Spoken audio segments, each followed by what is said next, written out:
नमस्कार दोस्तों, आप सभी का स्वागत है हमारे यूट्यूब चैनल बायोलॉजी ज्ञान बाई अखिल सर। आज हम लोग जानेंगे एक नए वीडियो के बारे में जिसमें हम लोग 4-5 छोटे छोटे टॉपिक को जानेंगे। आज का वीडियो एग्ज़ाम के दृष्टि से या वाइवा के दृष्टि से अति महत्वपूर्ण है। आज के वीडियो में हम लोग प्रमुख रूप से जानेंगे हार्टवुड क्या है, सैपवुड क्या है, पोरस वुड क्या है, नॉन पोरस वुड क्या है, रिंग पोरस वुड क्या है, डिफ्यूज पोरस वुड क्या है, ये तमाम सारे पॉइंट हम लोग जानेंगे। अब अगर हम लोग टॉपिक पर आएँ हार्टवुड, तो कुछ पौधों को अगर हम लोग अपवाद में छोड़ दें तो मेजॉरिटी ऑफ प्लांट में क्या होता है कि जो स्टेम का आउटर पार्ट होता है वो जनरली लाइटर कलर का होता है, हल्का कलर का होता है, उसको हम लोग सैपवुड बोलते हैं।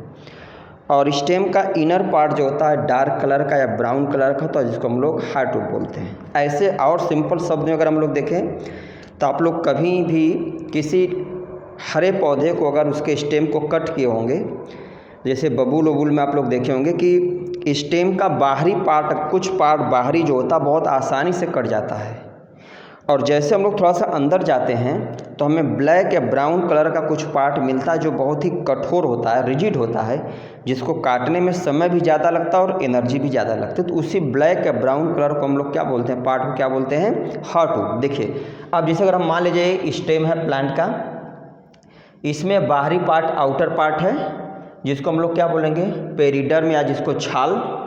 ये जो white ring like structure white वाला पार्ट है इसी को हम लोग क्या बोलते हैं, सैपवुड बोलते हैं। और ये जो ब्लैक वाला पार्ट इसको हम लोग क्या बोलते हैं, हार्टवुड बोलते हैं। एक चीज़ और है, जो सैपवुड होता है, सैपवुड में जो सेल्स होती हैं वह लिविंग होती हैं, जीवित कोशिकाएं होती हैं, और हार्टवुड में जो सेल्स होती हैं वह डेड सेल्स होती हैं, मरी हुई कोशिकाएं होती हैं। एक चीज़ और, जो सैपवुड है, सैपवुड में बाहर का जो पोर्शन होता है वाटर कंडक्शन से संबंधित होता है। सैपवुड का अंदर वाला पोर्शन जो होता है हार्टवुड की तरफ जो होता है उसका संबंध क्या होता है, स्टोरेज से होता है। हार्टवुड में अभी हम लोग पढ़े डेड सेल्स होती हैं। हार्टवुड कुछ विशेष प्रकार के जो पदार्थों के स्टोरेज से संबंधित होता है जिसका कमर्शियली बहुत ज़्यादा महत्व होता है। वैसे अगर हम लोग पोरस और नॉन पोरस वुड को देखें तो इसका सिंपल से मीनिंग यही है कि अगर वुड में पोर प्रेजेंट हो तो उसको हम लोग पोरस वुड बोलेंगे, अब पोर अगर एब्सेंट हो तो नॉन पोरस वुड। या और थोड़ा साइंटिफिक टर्म में देखें तो वुड में जाइलम में, वुड में जो जाइलम है, जाइलम में अगर वेसल्स प्रेजेंट है तो पोरस वुड, और जाइलम में वेसल्स एब्सेंट है तो नॉन पोरस वुड कहते हैं। इसके बाद रिंग पोरस वुड और जो डिफ्यूज पोरस वुड है।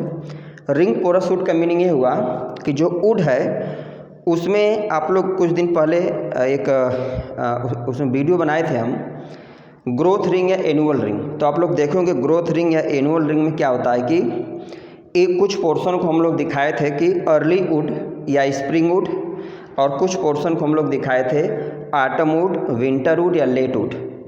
तो मीनिंग रिंग पोरस वुड का अर्थ ये हो गया कि अगर वुड में जो अर्ली वुड है उसमें अगर पोर साइज क्या हो, बड़ा हो, डिस्टिंक्ट हो, और जो लेट वुड है उसमें अगर पोर साइज छोटा हो, तो इस प्रकार के वुड को हम बोलते हैं रिंग पोरस वुड।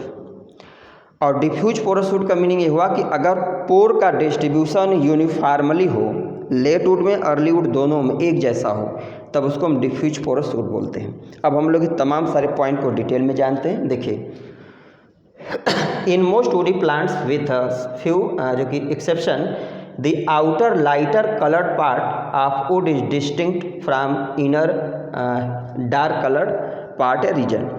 मीनिंग हो गया कि कुछ अपवाद में अगर हम लोग छोड़ दें तो ज़्यादातर जो वुडी पौधे होते हैं उनमें स्टेम का आउटर पार्ट जो होता है वह हल्के कलर का, लाइट कलर होता है, और जो बिल्कुल अलग होता है किससे, इनर पार्ट से, जो जनरली डार्क कलर का होता है। तो जैसे यहाँ पर हम लोग देखें, ये बिल्कुल ऐसे अगर कोई प्लांट का अगर स्टेम भी हो, अगर कट रहता तो आप लोग देखेंगे बीच में एक गोलाकार संरचना बिल्कुल डार्क या ब्राउन कलर का रहेगा। अब बाहर वाला पार्ट हमें देखने से जो है कि पिंक या वाइट कलर का रहता है। The outer light colored part of wood known as sapwood and inner dark colored part of wood known as heartwood. मतलब जो वुड है उसका आउटर पार्ट जो लाइटर कलर का होता है उसको हम लोग सैपवुड बोलते हैं। इनर डार्क कलर पार्ट को हम लोग क्या बोलते हैं, जो कि हार्टवुड बोलते हैं। Sapwood consist of living cell and function, meaning जो सैपवुड है उसमें कोशिकाएं जो होती हैं लिविंग होती हैं और उनका एक स्पेसिफिक फंक्शन होता है, कार्य होता है। दूसरा सबसे इंपॉर्टेंट पॉइंट सैपवुड का है कि few outer most ring of sapwood involve in water conduction and inner ring in function as storage. इसका मीनिंग हो गया, अभी जैसा हम लोग पढ़े कि सैपवुड जैसे है तो सैपवुड में देखिए अगर इसको हम लोग दो पार्ट में कर दें तो सैपवुड का बाहरी पोर्शन जो होता है, बाहरी पार्ट वाटर कंडक्शन से संबंधित होता है, पानी के परिवहन से संबंधित होता है। इसका अंदर वाला पोर्शन जो हार्टवुड की तरफ रहता है उसका काम क्या होता है, स्टोरेज से वह पदार्थों के संग्राहक के रूप में काम करता है। अब देखिए जो हार्टवुड होता है कंसिस्ट ऑफ डेड सेल्स, जो हार्टवुड हो वह जनरली मरी हुई कोशिकाएं, डेड कोशिकाओं से बना होता है और इम्प्रेग्नेटेड विथ, इम्प्रेग्नेटेड मतलब भरा होना, मतलब इसमें तमाम ऐसे पदार्थों का स्टोरेज होता है जिनका कमर्शियली बहुत महत्व है। जैसे तो अगर हम लोग देखें रेजिन, गम्स, टैनिन्स, ये तमाम सारे पदार्थ भरे होते हैं। तो ये तमाम सारे पदार्थों के भरे होने के कारण क्या होता है कि जो हार्टवुड होता है यह किसी प्रकार के ट्रांसपोर्टेशन के लिए, परिवहन के लिए उपयुक्त नहीं होता है। In some plant heartwood contain commercial important substances known as haematoxylin. अब देखिए हेमाटोजाइलिन क्या है, तो हेमाटोजाइलिन एक प्रकार का डाई है जिसको हम लोग हिंदी में रंजक बोलते हैं। डाई या रंजक का मतलब ऐसा जो कि पदार्थ जो टिश्यू को मतलब कलरिंग करने में या टिश्यू के डिफ्रेंशिएशन में कलरिंग एजेंट के रूप में डाई के लिए तमाम सारे से अलग अलग कपड़े बनाने में, जूता चप्पल के लिए हेयर का डाई अलग अलग आता है तो इसको बनाने में यूज होता है, उसको हम लोग डाई या रंजक कहते हैं। तो हेमाटोजाइलिन, अब इसमें डाई में भी दो होता है, एक नेचुरल डाई होता है और एक आर्टिफिशियल या सिंथेटिक डाई होता है। नेचुरल डाई का मतलब हो गया जो हमें प्लांट से या एनिमल से डेराइव्ड हो, और सिंथेटिक डाई का मतलब क्या हो गया जिसको हम लोग लेबोरेटरी में बनाएं। तो हेमाटोजाइलिन क्या, हेमाटोजाइलिन एक नेचुरल ब्लैक कलर की डाई है जिसका उपयोग हम लोग जो है कि कलरिंग एजेंट के रूप में करते हैं। तो ये जो हेमाटोजाइलिन जो नेचुरल डाई है यह किससे प्राप्त हुई थी, हेमाटोजाइलान एक प्लांट है, हेमाटोजाइलान प्लांट के हार्टवुड से इसको प्राप्त किया गया था। तो इसीलिए बताया गया कुछ पौधों में जो हार्टवुड होता है वो कुछ ऐसे पदार्थों के स्टोरेज से संबंधित होता है जिनका कमर्शियली बहुत महत्व होता है। अब हम लोग आते हैं porous and non porous wood. तो इसमें यही बताया गया कि on the basis of presence और एब्सेंस ऑफ वेसल्स पोर या pore wood are two type. Meaning क्या हुआ कि वुड में पोर या वेसल्स की उपस्थिति या अनुपस्थिति के आधार पर इसको दो ग्रुप में बांटा गया है, पोरस वुड और नॉन पोरस वुड। तो सिंपल से मीनिंग अगर पोर प्रेजेंट है तो पोरस वुड, पोर एब्सेंट है तो नॉन पोरस वुड। या एक टर्म और हम लोग बोलें कि अगर वुड के जाइलम में वेसल्स प्रेजेंट है तो पोरस, जाइलम में वेसल्स एब्सेंट है तो नॉन पोरस। ठीक, अब देखिए इन डाइकोटिलेडन्स वुड वेसल्स या पोर क्या होते हैं, प्रेजेंट होते हैं। इन जाइलम तो known as porous wood. Meaning जो डाइकाट पौधे हैं, द्विबीजपत्री जो पौधे हैं उनमें जाइलम में वेसल्स पाए जाते हैं या डाइकाट जो वुड हैं इनमें पोर पाए जाते हैं तो इसको हम क्या बोलते हैं, पोरस वुड बोलते हैं। जिम्नोस्पर्म केस में देखा जाए जो जिम्नोस्पर्मिक वुड होते हैं उनमें वेसल्स एब्सेंट होती हैं तो इसको हम लोग क्या बोलते हैं, ऐसे वुड को हम लोग नॉन पोरस वुड बोलते हैं। अब अगर हम लोग स्ट्रक्चरली देखें तो जो पोरस वुड होता है वह हार्ड होता है और बहुत ही कॉम्पैक्ट या कॉम्प्लेक्स होता है, और नॉन पोरस वुड जो होता है वह नेचर में सॉफ्ट होता है। अब दो टर्म यहाँ पर है रिंग पोरस वुड और डिफ्यूज पोरस वुड। ये कई बार एग्जाम में पूछा गया है। देखिए ये जो डायग्राम रिंग पोरस वुड का है और ये डायग्राम क्या है, डिफ्यूज पोरस वुड का है। तो एक टर्म हम लोग और इसके पहले पढ़े थे अभी 2 दिन पहले के वीडियो में, डेंड्रोक्रोनोलॉजी या ग्रोथ रिंग या एनुअल रिंग। देखिए डेंड्रोक्रोनोलॉजी में हम लोग पढ़े थे कि बॉटनी की वह ब्रांच जिसमें हम लोग पौधों की उम्र का पता लगाते हैं एनुअल या ग्रोथ रिंग को ज्ञात करके, काउंट करके। तो एनुअल रिंग या ग्रोथ रिंग का मतलब क्या होगा, एक वुड की लेयर है जो प्लांट के 1 साल के ग्रोथ को इंडिकेट करती है। तो ग्रोथ रिंग में आप लोग देखें तो उसमें दो पार्ट, ग्रोथ रिंग का दो पार्ट होता है। तो एक पार्ट को हम लोग क्या बोलते हैं, एक पार्ट का फॉर्मेशन जो होता है अर्ली वुड या स्प्रिंग वुड में हो, मतलब जो कि मतलब मौसम में होता है, पहले होगा या स्प्रिंग मौसम, इसलिए उसको हम अर्ली वुड या स्प्रिंग वुड बोलते हैं। एक पार्ट का फॉर्मेशन जो होता है ठंडी के मौसम में, या इसको हम लोग विंटर वुड या लेट होता है, इसलिए उसको लेट वुड के नाम से जानते हैं।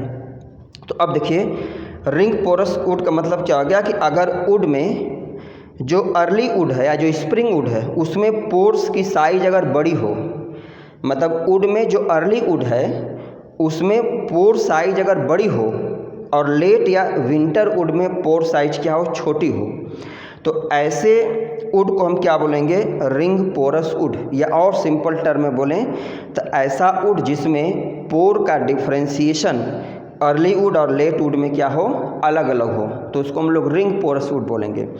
और डिफ्यूज पोरस वुड का मतलब हो गया कि वह वुड जिसमें पोर का डिस्ट्रीब्यूशन अर्ली वुड और लेट वुड में यूनिफॉर्मली हो, एक जैसा हो, छोटा बड़ा ना हो, तो उसको हम लोग क्या बोलेंगे, डिफ्यूज पोरस वुड। अब इसमें देखिए इस वाले डायग्राम में क्या है अब इसमें अर्ली वुड और जो कि लेट वुड दोनों में क्या पोर साइज एक जैसी है, मतलब यूनिफॉर्मली है। डिफ्यूज पोरस वुड हो गया। और रिंग पोरस वुड में क्या हम लोग देख रहे हैं कि देखिए जो अर्ली वुड है, अर्ली वुड है, इसमें पोर साइज बड़ी है, और लेट वुड जो है उसमें पोर साइज छोटी है, मतलब पोर का डिस्ट्रीब्यूशन क्या हो वो समान नहीं है, तो इसको हम लोग क्या बोलेंगे, रिंग पोरस वुड के नाम से जानेंगे। अब अगर हम लोग आज के वीडियो को 1 मिनट में समरी के रूप में देखें सिंपल टर्म में, तो हर्ट वुड या सैप वुड क्या है, तो सिंपली आप लोग कभी भी किसी हरे पौधे को अगर कट किए होंगे, जैसे विशेषकर अगर हम लोग जो कि बबूल की बात करें, तो उनमें आप लोग देखेंगे कि बाहर वाला पोर्शन जो होता है चारों तरफ से बहुत आसानी से कट जाता है, और जो बिल्कुल अगर देखा जाए तो हल्का कलर का होता है, पिंक या वाइट कलर का होता है, तो उसी को हम लोग सैप वुड बोलते हैं। और अंदर आप लोग जाएंगे तो देखेंगे एक ब्लैक या ब्राउन कलर का पार्ट मिलेगा जो बहुत टफ होता है, बहुत समय में कटता है, बहुत जो है कि उसमें एनर्जी लगती है, तो उसको हम लोग ब्लैक या ब्राउन पार्ट को क्या बोलते हैं, हार्ट वुड बोलते हैं। दूसरा अंतर है कि सैप वुड में सेल्स लिविंग होती हैं, हार्ट वुड में सेल जो होती हैं डेड होती हैं। लिविंग सेल जो सैप वुड होता है उसमें बाहर वाला पोर्शन वाटर कंडक्शन से संबंधित होता है, सैप वुड का इनर वाला पोर्शन जो होता है वह स्टोरेज से संबंधित होता है। जो हार्ट वुड होता है, हार्ट वुड की कोशिकाएं डेड होती हैं, तो यह मुख्य रूप से कुछ विशेष प्रकार के पदार्थ जैसे गम है, रेजिन है, टैनिन है, इनके संग्राहक के रूप में काम करता है। Porous wood, non porous wood का मीनिंग यही हो गया कि अगर वुड में पोर प्रेजेंट है, या एक कहें कि अगर वुड के जाइलम में वेसल्स प्रेजेंट हैं तो पोरस वुड, और जाइलम में वेसल्स एब्सेंट हैं तो नॉन पोरस वुड। तो जितने डाइकाट पौधे होते हैं, डाइकाट पौधों को हम लोग क्या बोलते हैं कि मतलब डाइकाट पौधों के जाइलम में वेसल्स प्रेजेंट होते हैं तो उसको हम लोग क्या बोलते हैं, पोरस वुड बोलते हैं। और जो जिम्नोस्पर्म है, जिम्नोस्पर्म में जो जाइलम है उनमें वेसल्स एब्सेंट होती हैं, लेकिन एक अपवाद वहाँ पे हम लोग इसके पहले पढ़े जिम्नोस्पर्म वाले में नीटल्स को छोड़ दिया जाए, तो इनमें मतलब जिम्नोस्पर्म में जो जाइलम में वेसल्स एब्सेंट होते हैं नीटल्स को छोड़ करके, तो ऐसे वुड को हम बोलेंगे नॉन पोरस वुड। हाँ, टेक्निकली देखा जाए या स्ट्रक्चरली अगर हम लोग देखें तो जो नॉन पोरस वुड होता है वह हार्ड होता है, कठोर होता है, कॉम्प्लेक्स होता है, जबकि सॉफ्ट वुड जो होता है वह जो दूसरा जिसमें जो टर्म हम लोग पढ़ें मतलब नॉन पोरस वुड जो होता है वह नेचर में या टेक्निकली सॉफ्ट होता है। रिंग पोरस क्या होता है, डिफ्यूज पोरस क्या होता है। रिंग पोरस का मतलब ऐसा वुड जिसमें अर्ली वुड जो होता है उसमें पोर साइज बड़ी हो और लेट वुड में पोर साइज छोटी हो, तो इसको हम लोग रिंग पोरस वुड बोलेंगे। और ऐसा वुड जिसमें अर्ली वुड और लेट वुड दोनों में पोर साइज बराबर हो, यूनिफॉर्मली डिस्ट्रीब्यूट हो, तो उसको हम लोग क्या बोलेंगे, तो उसको हम लोग डिफ्यूज पोरस वुड बोलेंगे। तो ये था आज का वीडियो दोस्तों, उम्मीद है वीडियो आप लोगों को पसंद आएगी। वीडियो आप लोग बिना स्किप किए हुए कंसंट्रेट होकर के देखिए। हाँ, वीडियो अगर आप लोगों को पसंद आती है और चैनल पर आप लोग हमारे नए हैं या चैनल को अभी तक सब्सक्राइब नहीं किए हैं, तो चैनल को आप लोग हमारे सब्सक्राइब करें, अधिक से अधिक शेयर करिए। धन्यवाद।